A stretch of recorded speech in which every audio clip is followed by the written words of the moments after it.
Assalamualaikum warahmatullahi taala wabarakatuh. A'udzu billahi minasyaitonir rajim. Bismillahirrahmanirrahim. Alhamdulillahirabbil alamin wa bihi nasta'in wa ala umuri dunya waddin. Wassalatu wassalamu ala asyrofil anbiya'i wal mursalin wa ala alihi washabihi ajmain amma ba'du. Yang saya hormati Dewan Guru SD Selatan, yang saya hormati wali murid dan komite yang ada hadir di sini. Marilah kita panjatkan puji dan syukur kita kepada Allah Subhanahu wa taala. Salawat serta salam semoga tercurahkan kepada baginda kita Nabi Muhammad sallallahu alaihi wasallam, kepada para keluarganya, kepada para sahabatnya dan kita semua selaku umatnya. Alhamdulillahirabbil alamin. Pada kesempatan kali ini saya ucapkan terima kasih banyak kepada Dewan Guru dan wali murid yang telah hadir di sini. Izinkan saya untuk memaparkan sebuah materi yang telah saya pelajari dari modul 1, yaitu budaya positif.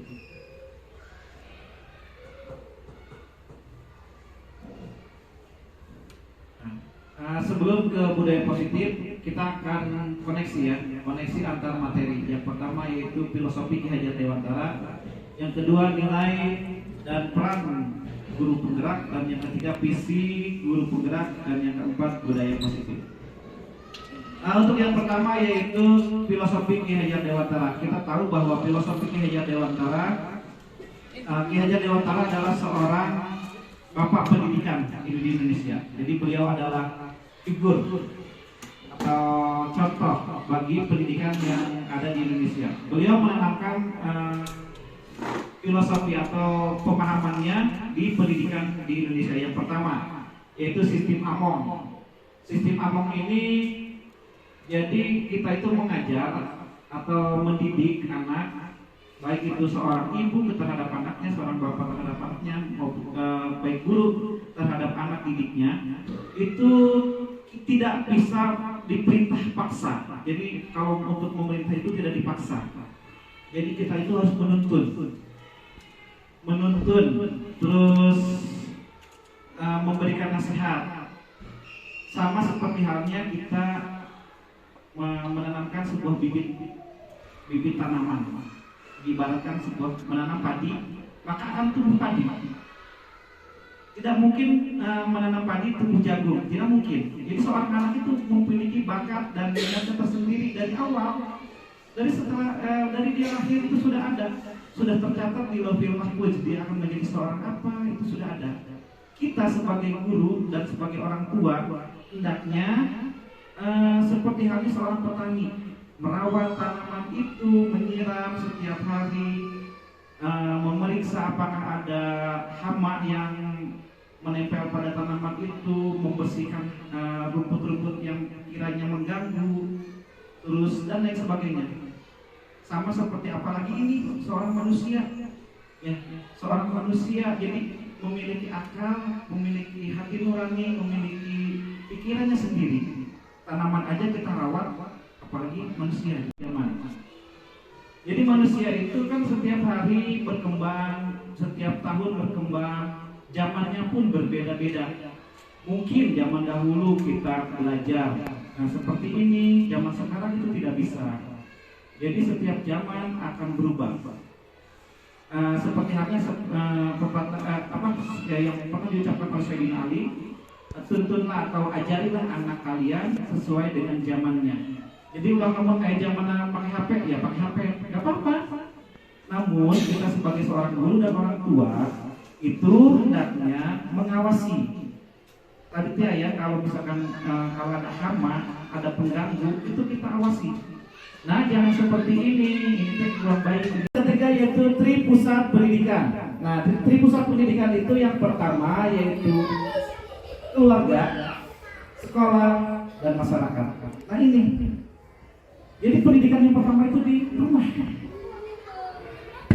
Jadi anak ke sekolah itu sudah mendapatkan pendidikan, sudah memiliki bekal dari ininya. Misalkan dari rahim juga ya. Seorang ibu tiap hari usapan perutnya sambil baca salawat, ya Allah mudah-mudahan anak ini menjadi anak yang soleh soleha gitu. Dan itu juga pendidikan, suka diajak ngobrol. Dek lagi ngapain dek di dalam, cepat keluar ya gitu, yang selamat. Itu seperti itu pendidikan ibu, pastilah merasakan. Dan di sekolah juga sama, mereka dituntun hayu gitu. Dan di masyarakat, nah ada juga bahwa yang Dewata pernah berkata begini, setiap orang adalah guru dan setiap lingkungan adalah sekolah. Jadi di sekolah itu bukan hanya di tempat, di sekolah, di ruangan yang ada tembok-temboknya gini, di luar pun bisa menjadi sekolah. Jadi guru itu bisa belajar di luar gitu kan, intinya bisa belajar di mana aja. Jadi seorang murid itu bisa belajar di mana saja, bisa belajar ke siapa saja. Misalkan kalau misalkan kita ingin belajar menjahit, itu boleh. Seorang murid itu belajar menjahit, meskipun bukan dari seorang gurunya, misalkan dari seorang ahli penjahit, kayak gitu. Terus yang ketiga, yang keempat yaitu berhamba pada anak. Nah ini yang paling keren. Jadi si anak itu kita itu nama tuh kadang loba dicarikan lah. Namun orang loba mencarikan anak, kalau misalkan kita sering memarahi anak, anaknya akan menjadi seorang yang pesimis, akan menjadi seorang yang minder, dan dia minat bakatnya akan mengecil, nanti akan menghilang bahkan. Apalagi ada rasa takut di dalam hatinya, kecuali dengan kalau misalkan takutnya kepada Allah, beda. Kalau takut terhadap manusia dengan takutnya dimarahi, beda. Terus kita juga tidak boleh memaksakan pendidikan terhadap anak. Jadi tadi ya, jadi setiap manusia itu punya bakat dan minatnya sejak lahir. Jadi tidak bisa memaksakan si anak itu bisa matematika, tidak bisa. Tidak bisa memaksakan si anak ini harus belajar materi ini, harus menguasai ini, tidak bisa. Jadi beda-beda tadi. Berhamba pada murid. Jadi kalau kita bisa maksa ya, kamu misalkan anak embung, ya udah embung, gak usah dipaksakan. Takutnya nanti dia akan menjadi manusia yang berbeda tadi. Seperti Bu Ing bilang, tumbuh nanam padi, tumbuh ilalang. Terus yang kelima, berbudi pekerti. Nah ini budi pekerti yang di sini yaitu budi pekerti yang baik ya. Misalkan nilai-nilai sopan santun, kejujuran, kerjasama, tanggung jawab. Ini harus ditanamkan sejak dini di sekolah dan di rumah. Jadi harus ditanamkan, bukan tugas guru saja, tapi tugas orang tua, tugas masyarakat. Harus menanamkan nilai-nilai kebajikan pada setiap anak, agar nantinya si anak ini akan menjadi seorang manusia, ya, seorang manusia yang benar-benar manusia. Jadi tugas kita semua yaitu menanamkan nilai-nilai kebajikan. Dan nilai-nilai kebajikan yang paling utama yaitu teladan yang paling baik. Misalkan seorang guru sebelum memberikan nasihat kepada anak muridnya, kita terlebih dahulu harus menjadi teladan. Harus misalkan kalau misalkan kita mengajarkan, kalau bertemu dengan orang lain itu harus salam atau senyum. Kita juga harus melakukan seperti itu tiap hari. Ya, jadi mau praktekkan diri. Cek bahasa sudah nama, jadi ulah nitah lamun teu ku urang dilaksanakeun lah. Terus yang keenam, yang terakhir yaitu ingarso suntolodo ing madya mangertaso dan tuturi hendaya. Ini adalah slogannya. Ingarso suntolodo itu apa? Di depan memberikan contoh.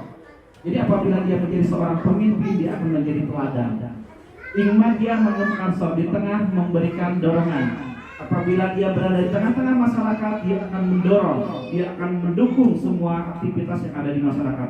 Dan tuturi handayanya, di belakang memberikan dukungan. Nah, ini biasanya siswa kalau misalkan dia tidak mampu untuk menjadi pemimpin, di tengah-tengah dia tidak mampu, dan di belakang akan memberikan dukungan dalam bentuk apapun, baik itu tenaga, pikiran maupun harta. Nah itu adalah filosofi Ki Hajar Dewantara.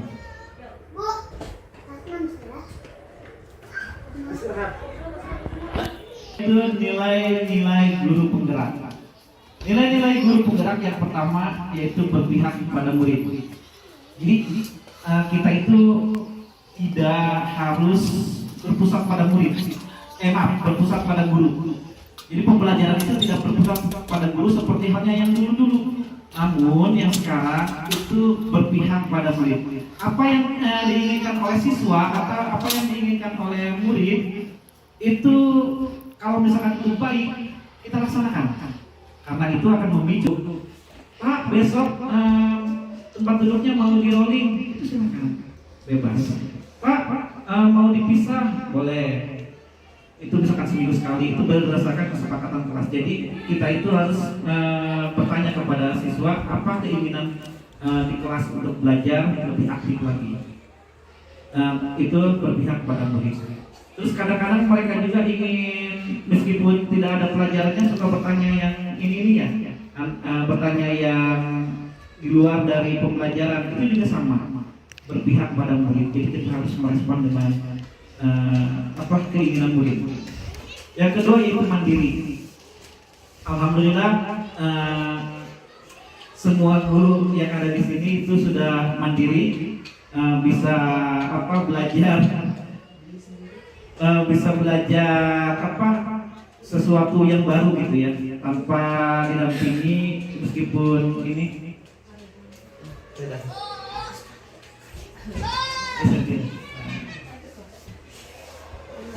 mandiri di sini misalkan ikut pelatihan, ikut pembelajaran secara mandiri. Yang selanjutnya itu inovatif. Inovatif di sini yaitu dapat ilmu-ilmu baru, berinovasi, memunculkan pembelajaran yang baru yang unik yang membuat siswa. Ketiga yaitu kolaboratif. Kolaboratif ini bekerja sama dari stakeholder sekolah, dari mulai komite, dewan guru, kepala sekolah, dan wali murid serta murid itu sendiri. Jadi kita bekerja sama untuk menciptakan suatu sekolah yang memiliki budaya positif. Terus yang kelima yaitu reflektif. Reflektif di sini yaitu apabila kita sudah melakukan sesuatu, kita itu biasanya meninjau kembali atau merefleksikan kejadian yang kemarin atau kejadian yang kita lakukan. Apa nih yang kurang, apa nih yang harus ditambah gitu. Kita harus sering-sering merefleksikan diri agar pembelajaran selanjutnya itu menjadi lebih baik. Selanjutnya, visi guru penggerak. Poin yang ketiga, kemarin kita sudah sosialisasi ya tentang visi guru penggerak, yaitu mampu mencerminkan filosofi Ki Hajar Dewantara, nilai-nilai dan peran guru penggerak, dan mewujudkan profil pelajar Pancasila melalui pendekatan empiri apresiatif dengan tahapan bagja. Bagja itu apa? Yang pertama, buat pertanyaan, ambil pelajaran, gali mimpi, jabarkan rencana, dan atur eksekusi. Ini kemarin kita sudah sosialisasi. Selanjutnya yaitu budaya positif. Ini yang terakhir. Budaya yang positif yang pertama yaitu harus ada motivasi, yang kedua kebutuhan dasar manusia, tiga posisi kontrol, yang keempat yaitu segitiga restitusi. Yang pertama motivasi. Menurut Dian Gosen dalam bukunya yaitu Disiplin di Sekolah menyatakan bahwa ada tiga motivasi perilaku manusia. Yang pertama, untuk menghindari ketidaknyamanan atau hukuman. Yang kedua, untuk mendapatkan imbalan atau penghargaan dari orang lain. Yang ketiga, untuk menjadi orang yang mereka inginkan dan menghargai diri mereka sendiri dengan nilai-nilai yang mereka percaya. Nah, untuk yang pertama, biasanya itu menurut Dian Gosen itu yang pertama menghindari ketidaknyamanan atau hukuman. Jadi seorang anak kadang-kadang dia merasa aku pengen datang pagi-pagi supaya tidak dihukum oleh guru. Nah itu yang pertama. Jadi dia itu karena tidak mau dihukum, jadi dia datang atau mengikuti aturan-aturan tersebut. Yang kedua, ini mendapatkan imbalan atau penghargaan dari orang lain. Anak rajin sekali, sekolahnya rajin, rapi, terus rajin. Kenapa? Ditanya, ingin juara 1, ingin menjadi peserta atau menjadi siswa terbaik, ingin menjadi siswa paling rapi. Kan ada ya, siswa terapi, siswa terrajin. Ini ingin mendapatkan imbalan atau penghargaan, atau juga pujian, ingin dipuji sama Bu Ii misalkan. Ide cakep amat pakai baju itu, ingin gitu. Jadi anak. Nah ini yang ketiga yang paling lumayan, yang paling utama ya. Jadi anak itu mereka disiplin, mereka mengikuti peraturan itu bukan dari orang lain, tapi dari diri mereka sendiri. Jadi keinginan di mereka sendiri, dan mereka percaya bahwa hal tersebut yaitu baik bagi mereka dan bagi dirinya sendiri. Nah ini yang paling utama.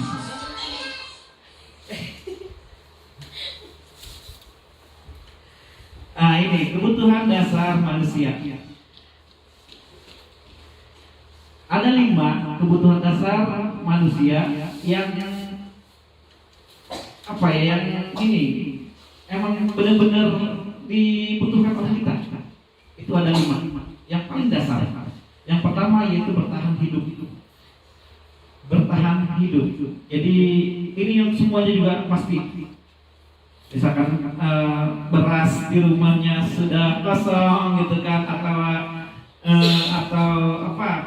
cadangan makanan di rumahnya sudah tidak ada, pasti dia akan berpikir untuk yang tidak terpenuhi, maka siswa atau seorang manusia itu akan berubah. Dia akan menjadi seorang yang di luar dari kebiasaannya. Besar, ujubillah menjadi ya. Ada seorang pemuda atau seorang bapak-bapak itu berani mencuri karena di rumahnya tidak memiliki apapun.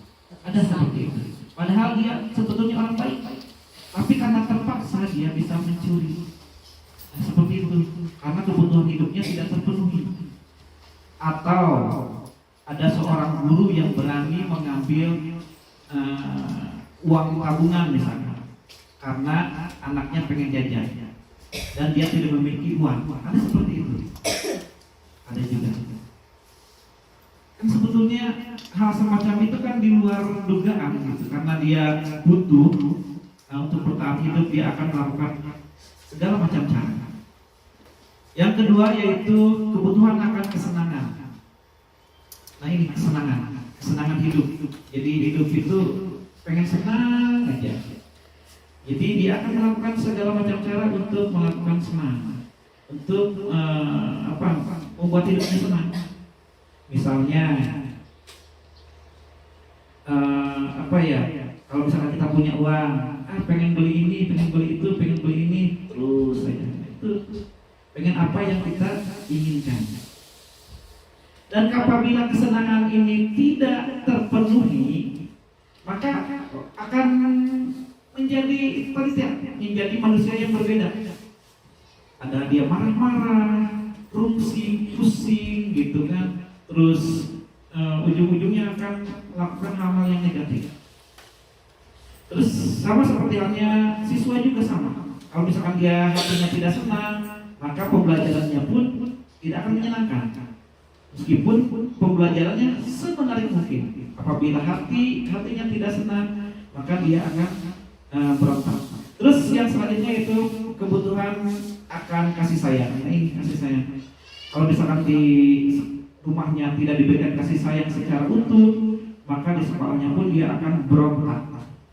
Apabila di sekolahnya tidak mendapatkan kasih sayang dari seorang guru, maka mereka akan berontak. Yang selanjutnya yaitu kebutuhan akan kebebasan. Nah ini tadi ya, jadi seorang siswa atau manusia juga butuh kebebasan. Dia ingin seperti apa, dia ingin ini, dia ingin itu, pengen bebas, pengen apa yang dia inginkan. Namun di sini kebebasan tersebut harus dibatasi. Apabila dia ingin bebas secara negatif, itu kita harus melarangnya. Kebebasan di sini apa yang diinginkan. Namun keinginan dari kebebasan ini harus dipantau oleh kita sebagai guru dan orang tua. Dan yang terakhir yaitu kebutuhan akan penguasaan. Nah, ini ingin menguasai. Jadi ada sifat manusia yang ingin menguasai. Dan ini sifat dasar manusia.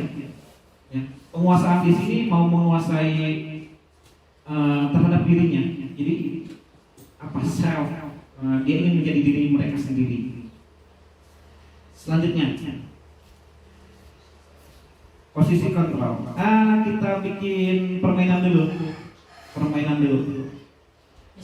SBK. Bercanda. Posisi kontrol. Ada satu permainan yang lumayan menarik bagi saya. Misalkan dua orang. Satu kelompok dua orang. Pabayin sama ini.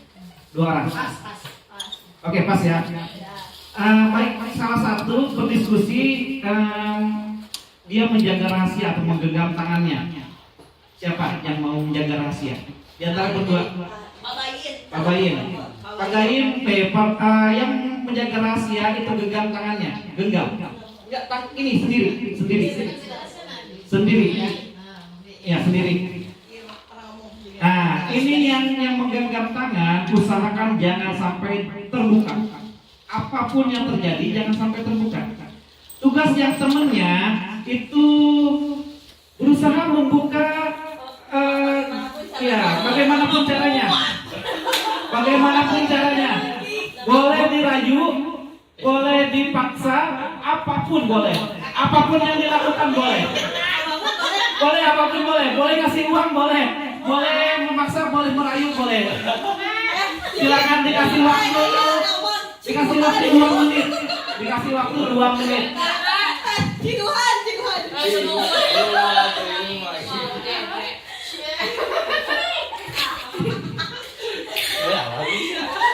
Dikasih waktu 2 menit.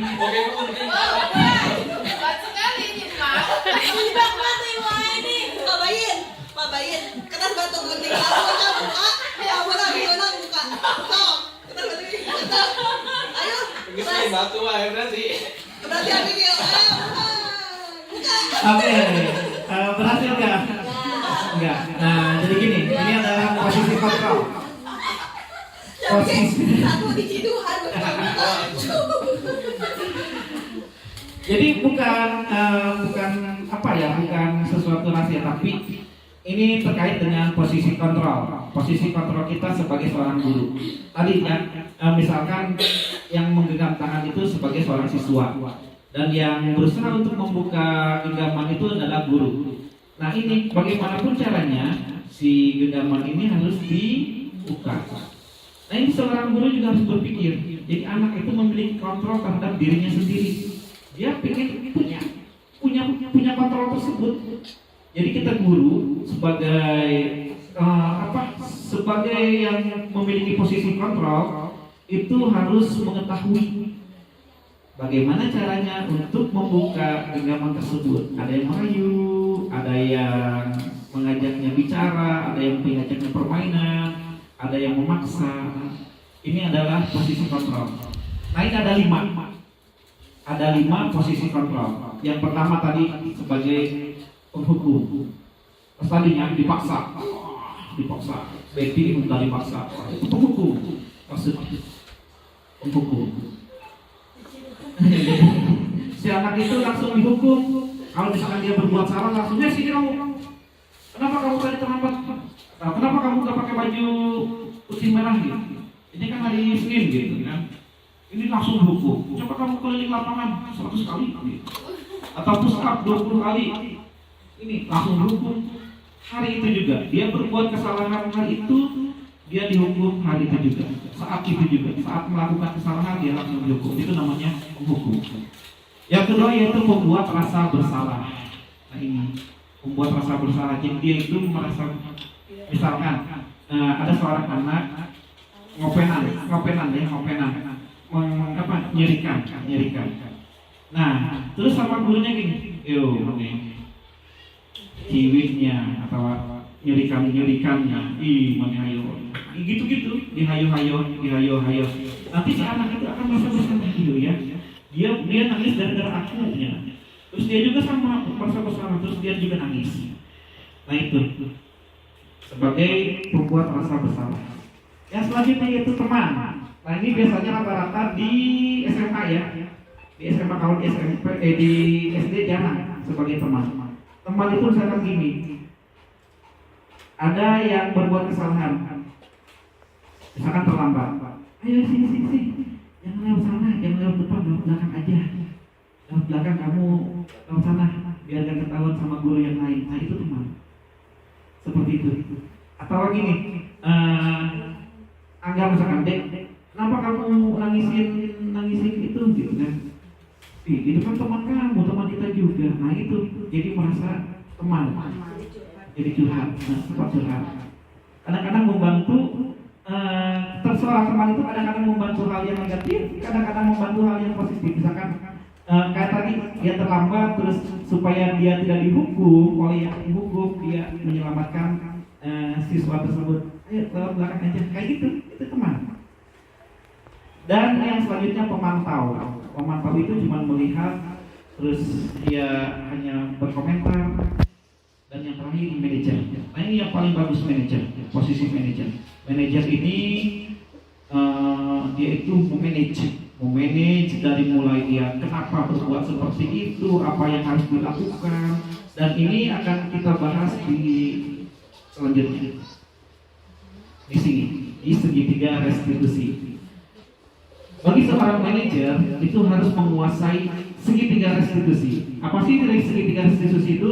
Yaitu menciptakan kondisi bagi seorang peserta didik untuk memperbaiki kesalahan mereka sehingga mereka bisa kembali ke kelompok mereka dengan karakter yang lebih kuat. Jadi mereka menyadari kesalahan mereka dan mereka mengetahui apa yang akan mereka lakukan ke depannya. Ada segitiga restitusi. Yang pertama, menstabilkan identitas. Menstabilkan identitas itu, jadi ditanya, misalkan ada yang nangisin tadi, nah kenapa kamu menangisin dia, gitu kan? Mengapa kamu menangisin teman kamu, gitu ditanya. Terus yang kedua, validasi tindakan yang salah. Apakah sudah dia jawab misalnya, karena saya senang nangisin orang misalkan. Oh gitu, oh kamu senang ya nangisin orang, terus kamu tahu nangisin orang itu salah? Gak tahu misalkan. Nah, baru di situ dia menyadari itu kan nangisin orang. Coba kalau kamu dibalikin lagi, coba kalau kamu ditangisin atau digoda sama teman, kamu kesel gak? Kesel juga sifatnya. Ya gitu, orang juga memiliki perasaan yang sama. Jadi terus sampai dia menyadari tindakan dia itu salah.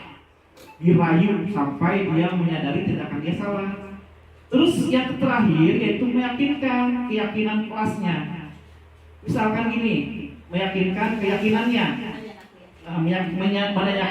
menanyakan keyakinan. Kamu yakin hal yang semacam itu kamu lakukan benar?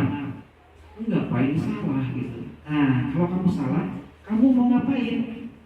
Misalkan mau minta maaf, ya kan minta maaf. Terus setelah kamu minta maaf, kamu akan berbuat yang semacam itu lagi gak? Misalkan enggak, berjanji ya gitu. Ya udah gitu. Nah itu sampai dia yakin bahwa hal semacam itu salah dan dia meyakini bahwa perbuatannya itu salah dan dia akan meminta maaf dan akan memperbaiki kesalahan tersebut terhadap dirinya sendiri. Nah itu segitiga restitusi. Dan ini yang paling menurut saya keren sekali.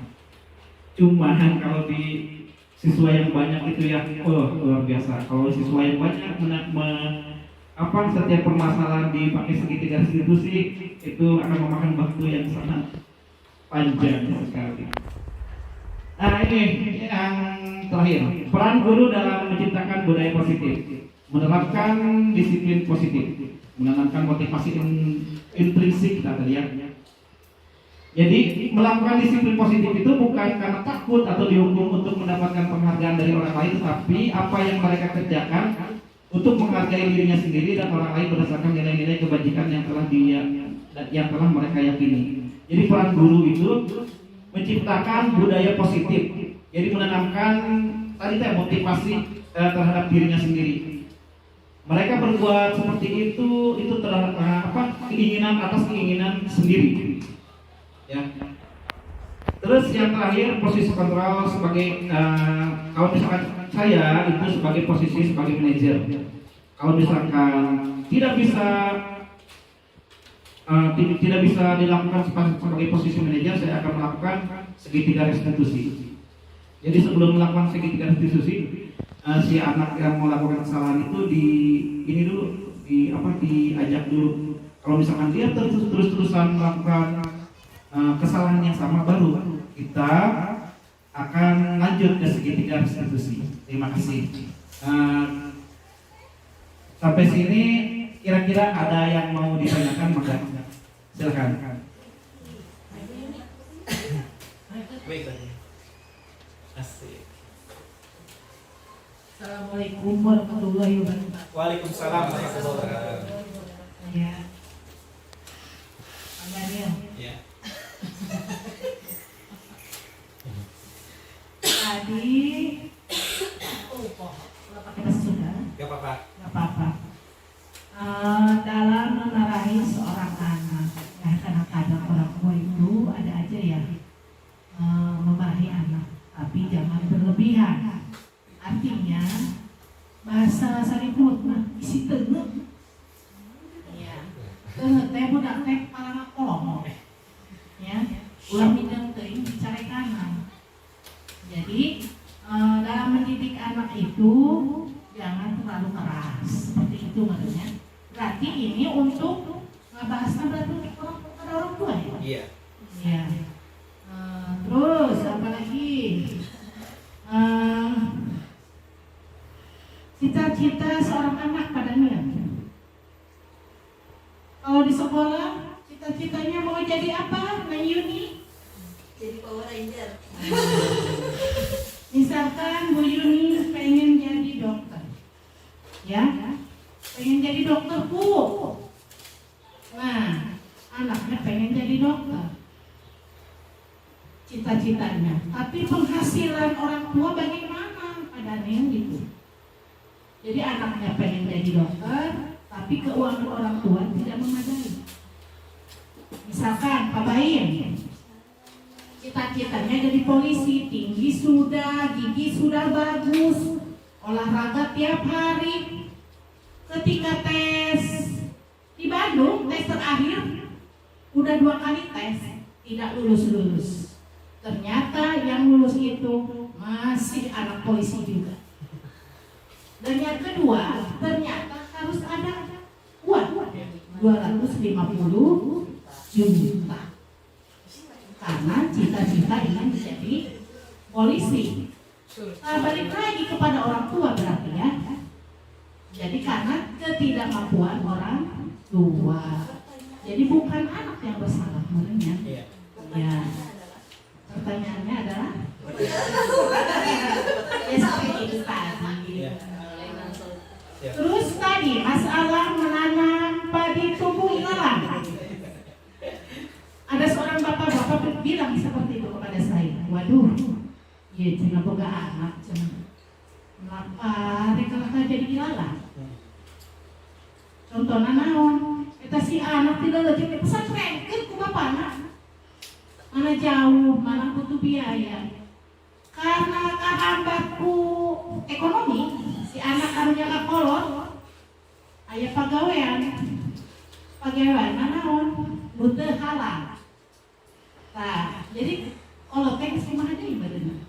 Jadi aya peribahasa menanam padi tumbuh ilalang. Jadi seperti itu. Tidak selamanya menanam padi tumbuh padi. Seperti itu. Apalagi? Jadi bukan anak itu apa yang dibalakan?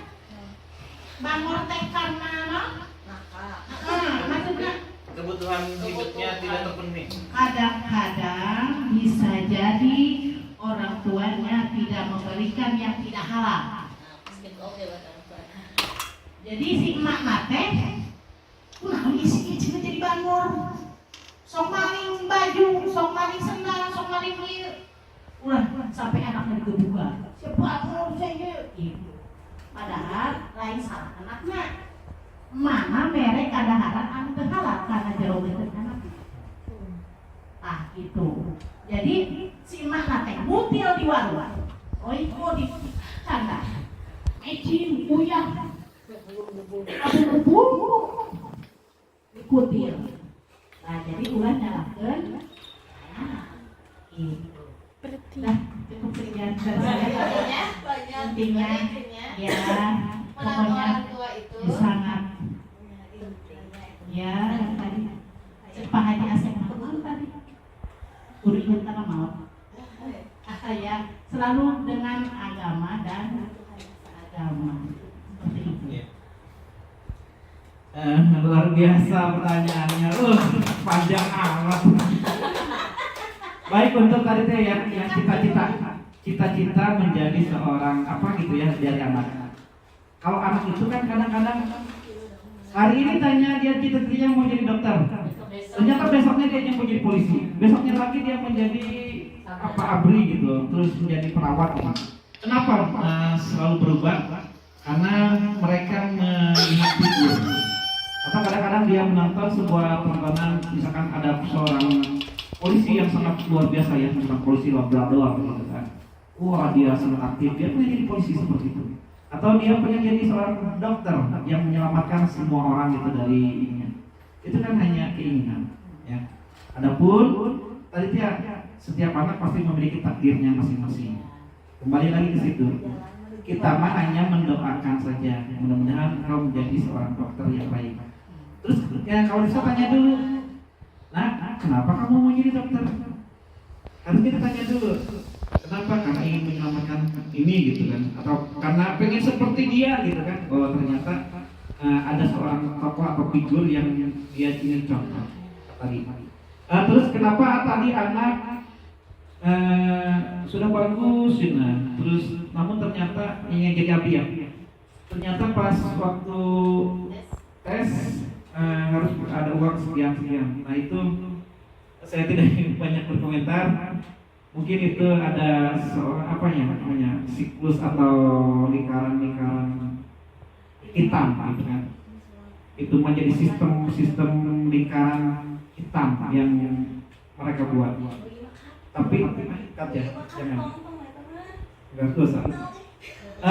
Terus yang selanjutnya tadi teh yang tidak halal ya. Ya misalkan kita memberikan makan kepada anak yang tidak halal, maka anak tersebut lama-kelamaan akan jadi akhirnya Al-Quran lagi Bu. Jadi makanlah yang halal gitu kan. Coba halal dan baik bagi tubuh.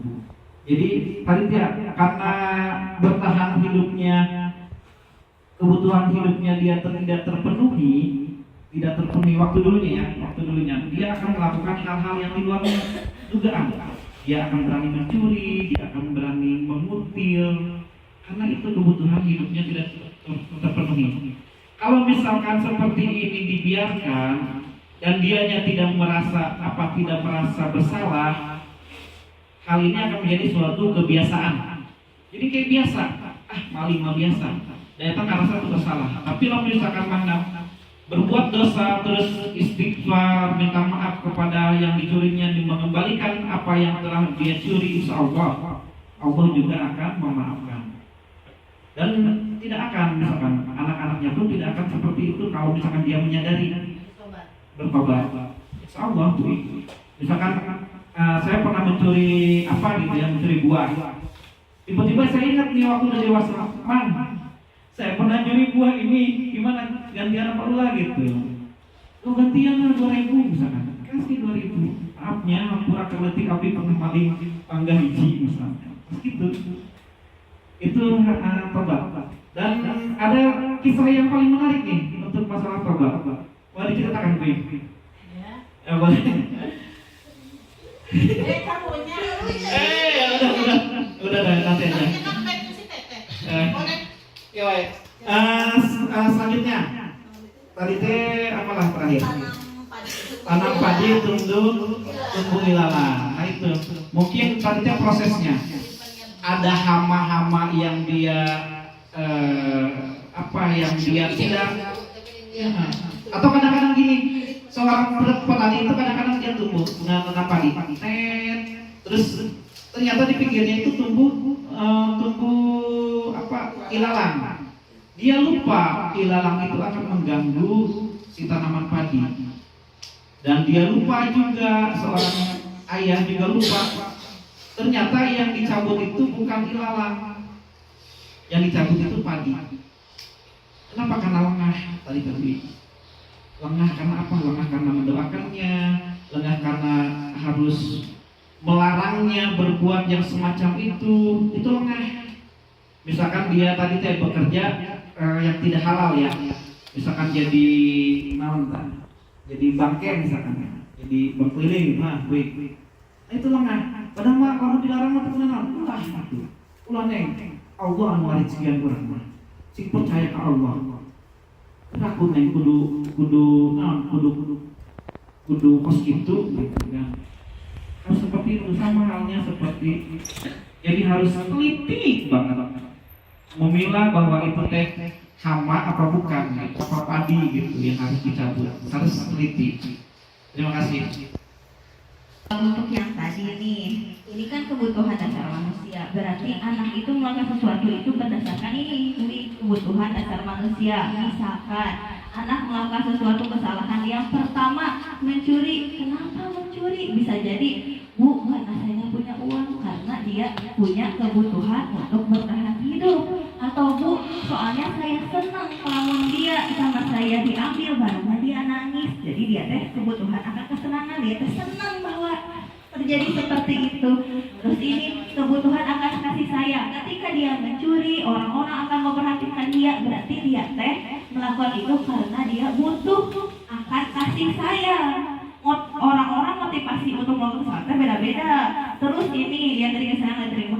Terus biarin orang terserah saya bebas. Nah, itu merupakan kebutuhan kebebasan. Dan yang terakhir, saya mau mencuri supaya orang-orang takut sama saya. Berarti itu masuknya ke dalam kebutuhan dasar dia akan dia teh penguasaan gitu. Jadi masalah anak mencuri itu bukan hanya semata-mata karena itu. Jadi kita cari dulu tahu alasannya si ieu teh suka mencuri teh karena apa? Lihat dari 5 kebutuhan dasar manusia yang ini gitu. Terus yang tadi kalau yang tanam padi tumbuh ilalang, berarti itu ada treatment yang salah. Kita ngajar murid kudu treatmentnya yang betul supaya kita menanam padi tumbuh padi. Lamun di treatmentnya salah, urang teh misalkan biasana menanam padi teh ari mah badina jenisnya beda. Tapi kita memberikan treatmentnya teh sama dengan padi jenis yang lain. Misalkan kalau yang ini mah airnya cuma butuhnya sedikit, ari urang banyak teuing, itu juga akan gagal seperti itu. Anak juga seperti itu, makanya tiap kelas itu berbeda, setiap individu itu berbeda, tidak sama satu dengan yang lainnya, seperti itu. Eta mah hak wae tuh gitu. Ya papain. Silakan yang lain. Wae. Bunun. Bunun cukup.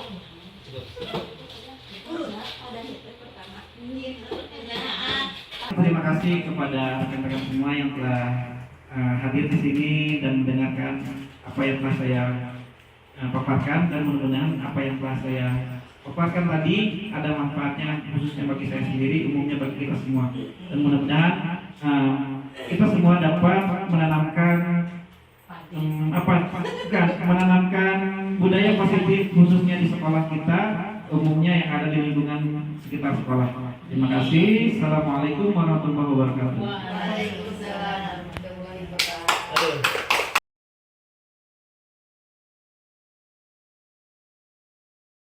Assalamualaikum. Waalaikumsalam. Bapak ini video.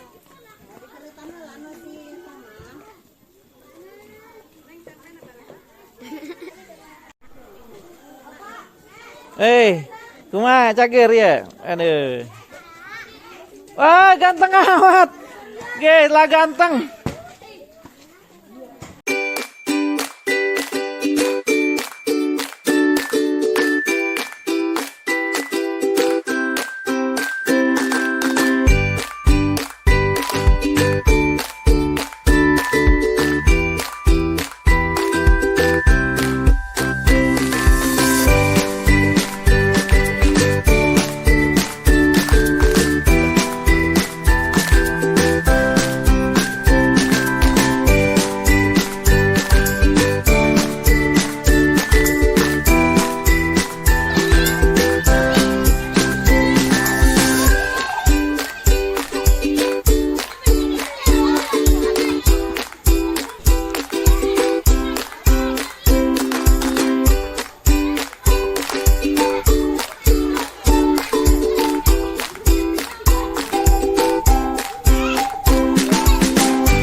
kan ya. Mas, pinjam. Sakit tuh. Dei. Oh iya, tuh.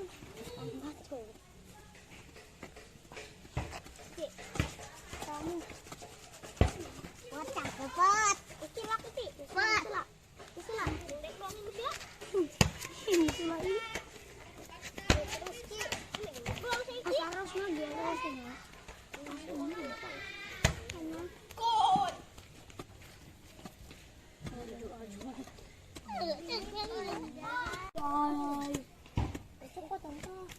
Terus. Entar. Itu urut di sari. Tuh pintu.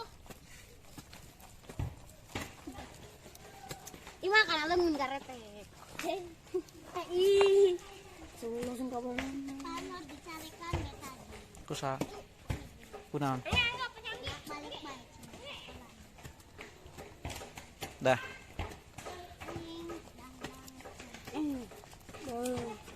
Dah. Agak padat-padat. Agak padat-padat. Agak padat-padat. Padat lah. Rada padat, rada padat. Silakan abah juga. Aduh, lanjut.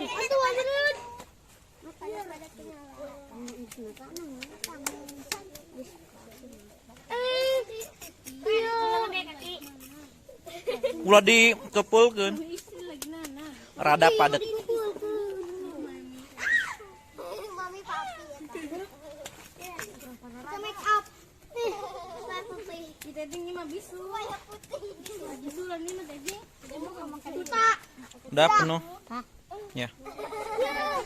Tiawan Bapak. Baik Pak, kami makan batu hidung. Batu hidung. Apaan?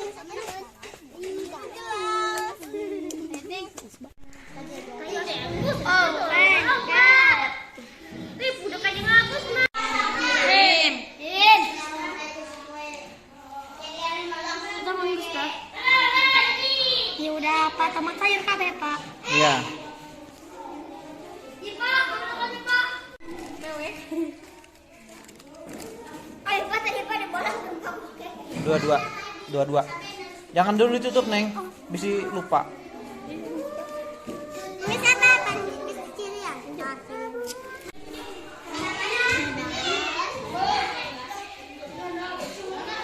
Iya, guys.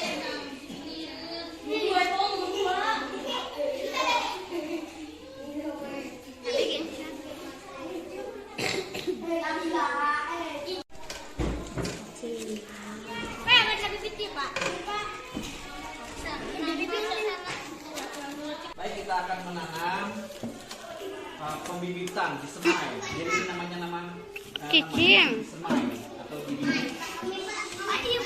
Ini ada beberapa banyak ya, ada banyak sekali bibit-bibit tanaman. Kita akan menanam, tapi bagi kelompok, bagi dua, udah. Ini kelompok 4, ini 4. Nah ini 4 di sini nih, kena ikan. Duduk, paling tutup dulu. Lalakinya nggak ada. Ini kadeta, Jia sini nih.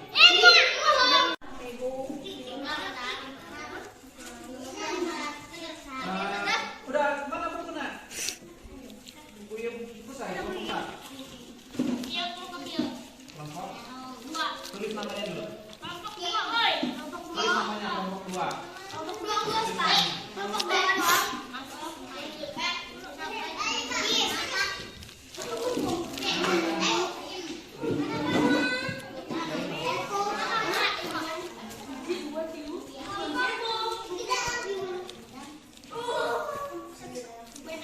Kelompok 1 tulis namanya. Ini kelompok. Tulis namanya. Ini kelompok 3 berarti.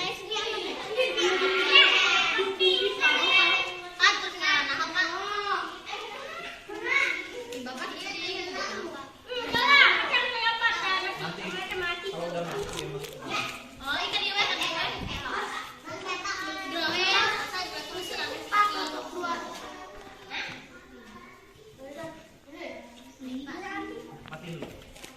Matiin dulu.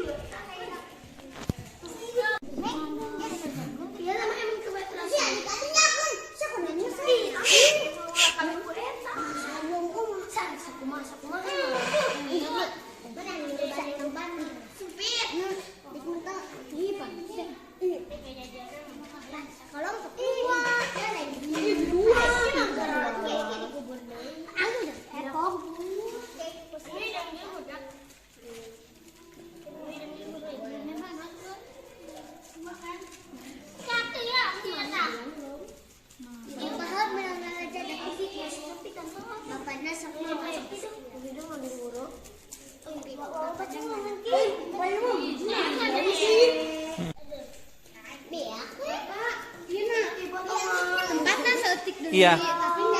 Gak apa-apa. Tilep.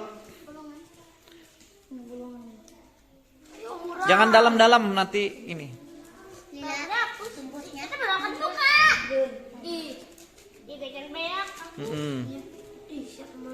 Itu apa tahmil?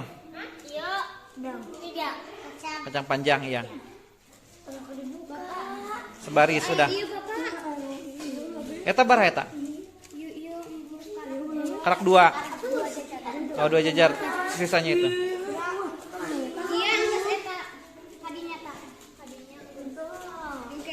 Wah, pinter. Kelompok 1 pinter tuh. Bolongin dulu. Bolongin lagi, Haju tutup. Lagi tutup deh apa? Ini mah. Ini gak ada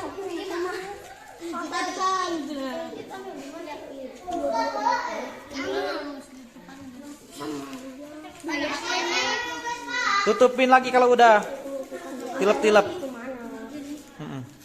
Tilep-tilep yang banyak.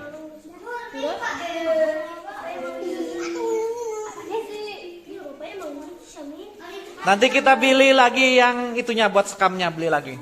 Biar yang banyak. Gak apa-apa, tutupin aja. Nanti beli lagi, Bapak beli lagi yang ininya. Nanti.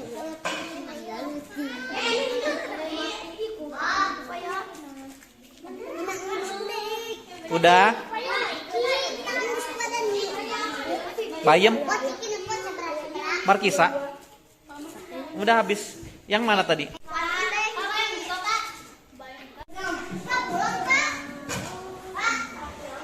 Neng.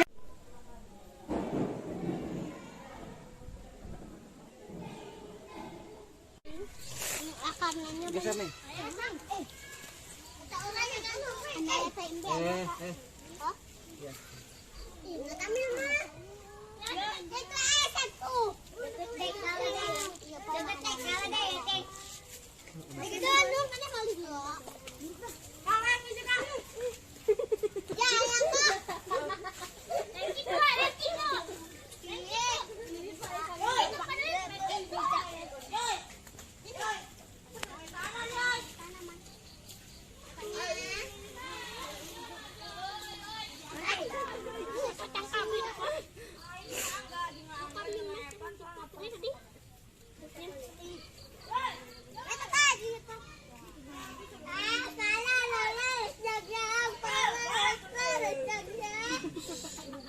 Itu udah. Kami. Anjay.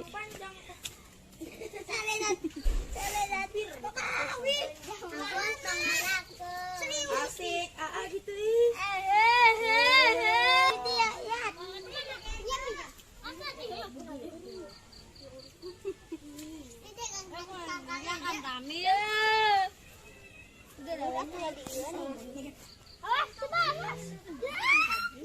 Babi.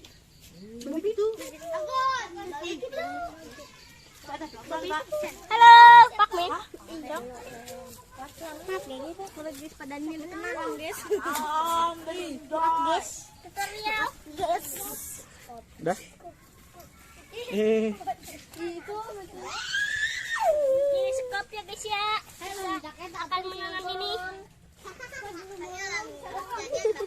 Bang, salam dari Pinjai. Bang, bos salam dari Haji dipasak kok. Iya.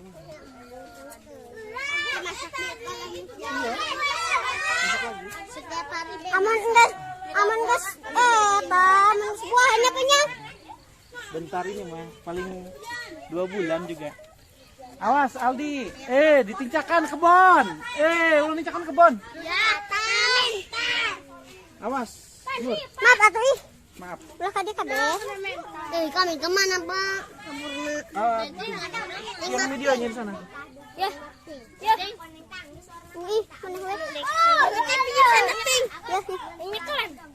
Bulu unik. Pagali ini, Pak. Ale. Bulu unik. Coba minjem. Memang akan. Turun. Awas. Pak, aya nu jambu air asam hiji. Nges, turun. Turun nih.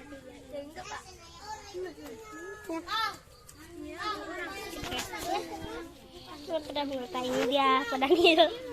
Dia, pada nil.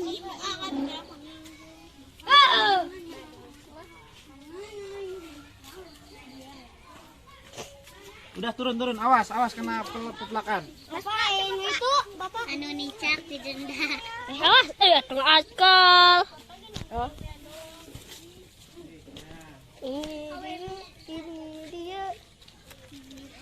Dan ini dia, yang bernama Keke. Sama Midi Hosa. Kan kental.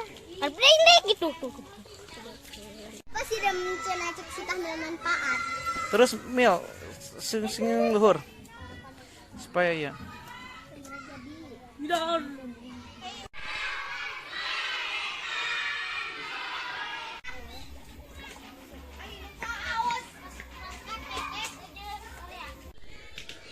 Pas aliran sawah we ceritana sawah. Ini Pak.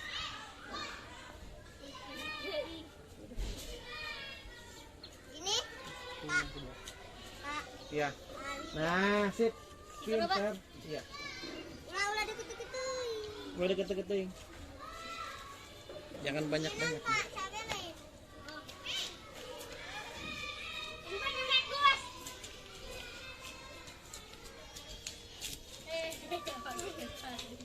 Udah. Jangan deket-deket aja.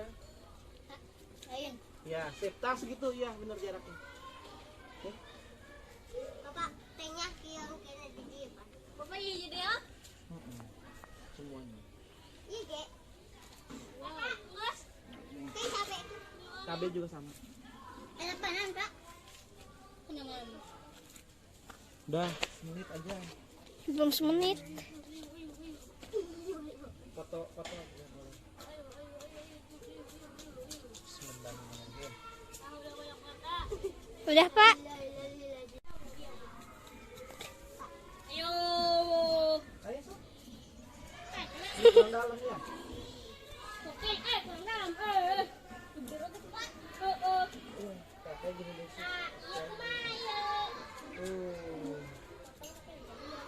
Kalian juga bisa. Halo, guys. Kalian.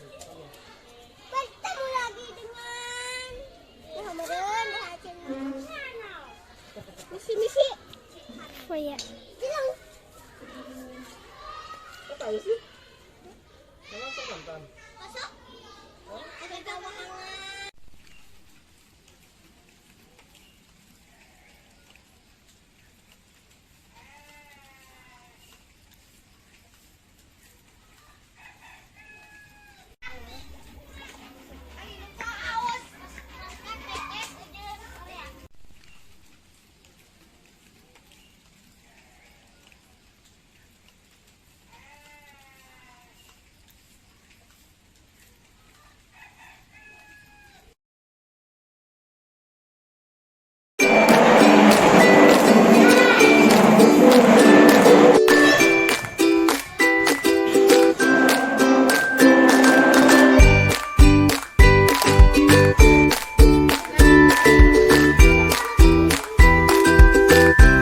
Eta lembut ya kan?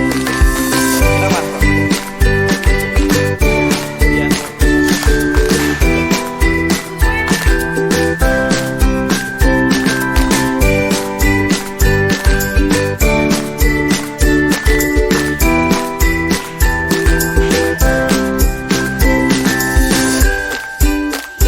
Iya benar yang bawah itu dikuas.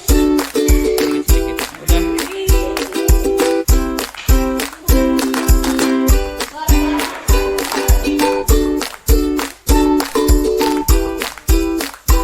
Bijak dari atas ke bawah. Kamu udah habis mah, isi lagi. Isi lagi itu pakai.